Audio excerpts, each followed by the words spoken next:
একটা বাড়ি, নাম ভুতুড়ে বাড়ি।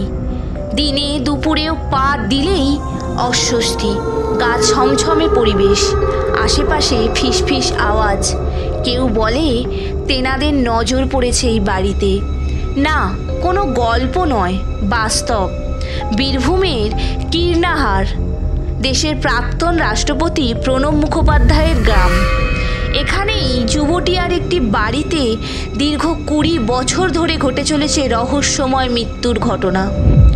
চক্রবর্তী পরিবারের অন্তত 6 জন সদস্য এই বাড়িতেই রহস্যজনকভাবে আত্মহত্যা করেছেন।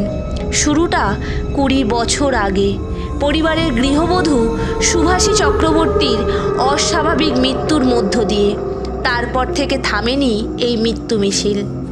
অভিশাপ কাটাতে পরিবারের সদস্যরা বহুবার পুজো, নাম সংকীর্তন করিয়েছেন, কিন্তু কিছুতেই শান্তি মেলেনি।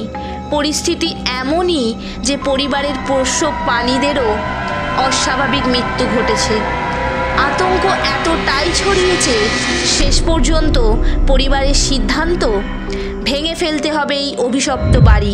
নতুন করে এখানে কেউ থাকবেন না, বাড়ির কোনো জিনিসও ব্যবহার করবেন না তারা। এখন পরিবারের আশা, হয়তো সরকারি বা স্থানীয়দের উদ্যোগে এই জায়গায় মন্দির বা অন্য কিছু নির্মাণ হলে হয়তো মিলবে কিছুটা মুক্তি। সত্যি কি তেনাদের নজর, নাকি সবটাই নিছকই দুর্ঘটনা? রহস্যের উত্তর এখনও অজানা। বাস্তব না কুসংস্কার, সিদ্ধান্ত আপনার।